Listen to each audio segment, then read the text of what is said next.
오늘 설명할 부분은 현 중3이 할 수 있는 2028학년도 수능 대비입니다. 현 중3 학생부터 보게 될 수능 시험 과목과 현 고1까지 보게 될 수능 시험 과목의 비교입니다. 현 고1까지 보는 수능 시험의 특징은 과목별 선택입니다. 진학하는 계열에 맞게 수능 과목도 선택해서 응시했는데 과목 선택에 따라 같은 원점수를 얻더라도 표준 점수가 달라져 응시 과목에 따른 유리함과 불리함이 계속 지적되었습니다. 때문에 현 중3부터는 모든 학생이 진학 계열에 상관없이 동일한 과목으로 시험을 치르게 되었습니다. 교과목으로 수능 과목을 정리하면 국어, 수학, 영어는 고2부터 배우는 일반 선택 과목이 시험 범위이고 사회과학은 고1 때 배우는 한국사, 통합사회, 통합과학이 시험 범위입니다. 사회와 과학의 시험 범위가 이렇게 고1 과정으로 결정되면서 수능 성적만으로 학생의 성취를 판단하기 힘들다는 이야기가 많습니다. 따라서 수능의 변별력을 보완할 수 있는 다른 평가 요소의 필요성이 생기는 것입니다.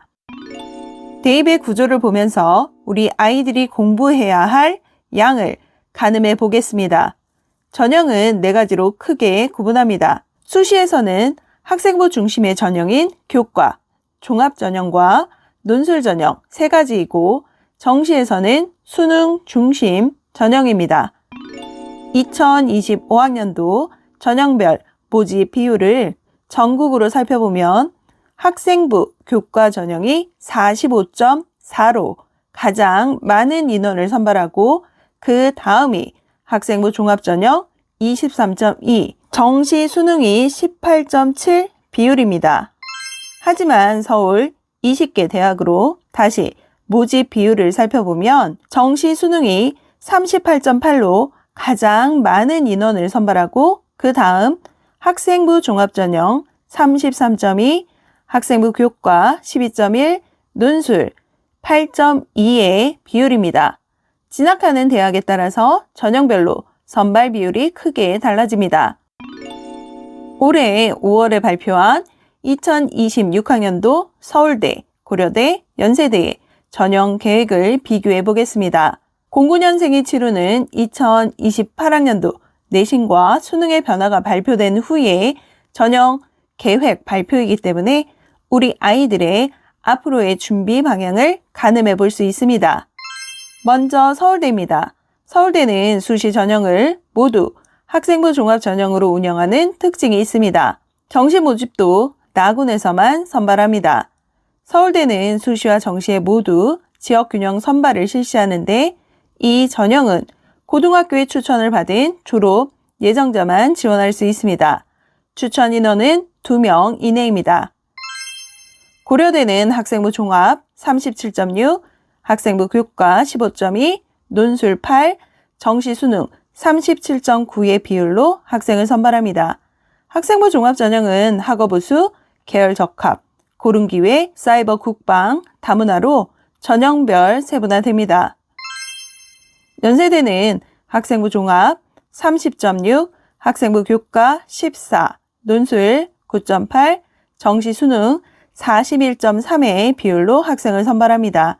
학생부 종합 전형은 활동우수, 국제, 기획, 균 등으로 전형별로 세분화됩니다.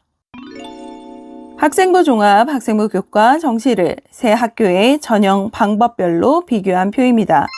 학생부 종합 전형은 대부분 단계별 전형을 실시합니다.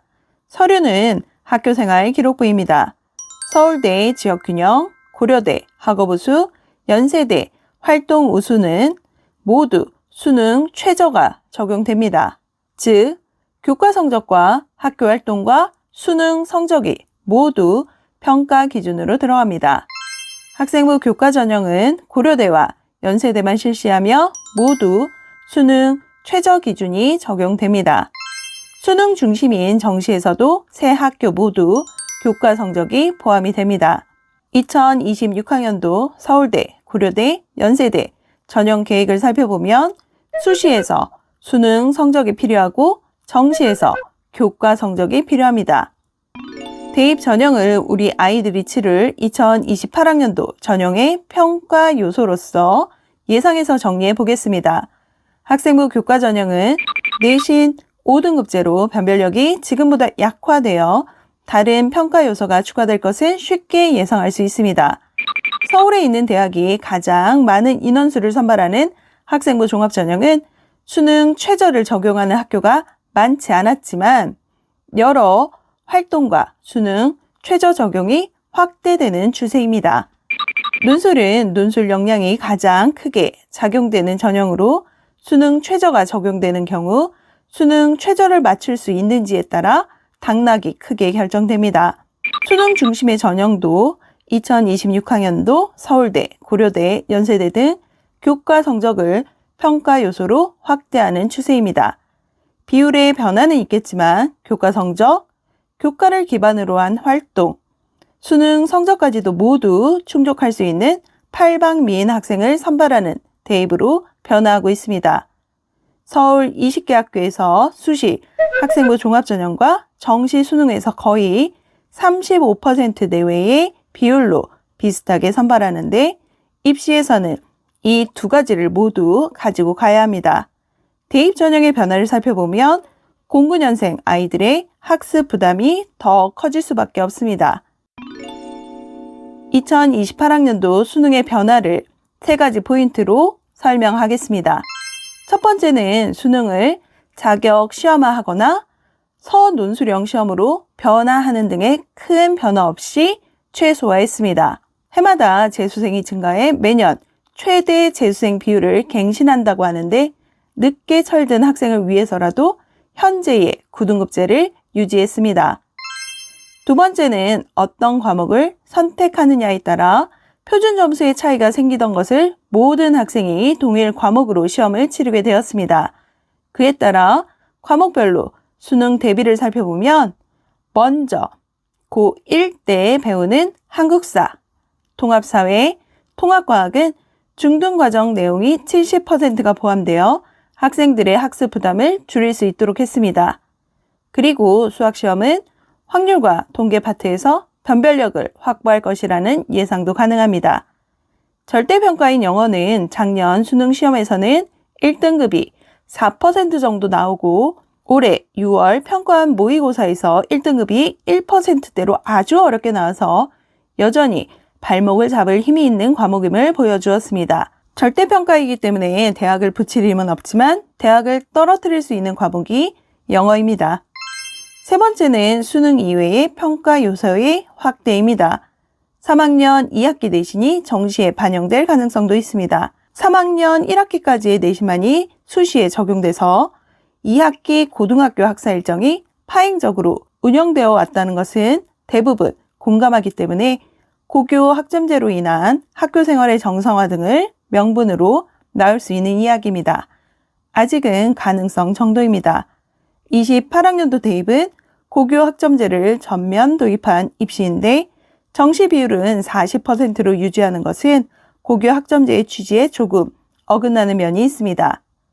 따라서 정시 비중은 유지하되 수능 외에 교과 내신 등이 추가될 수 있습니다.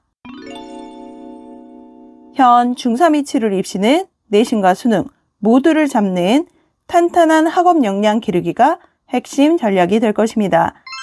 다양한 과목의 학업 역량 중에서 현 중3이 당장 할 수 있는 것은 바로 통합사회와 통합과학의 연계 학습입니다. 아직 여름방학 기간이기 때문에 3학년은 2학기가 남아 있습니다.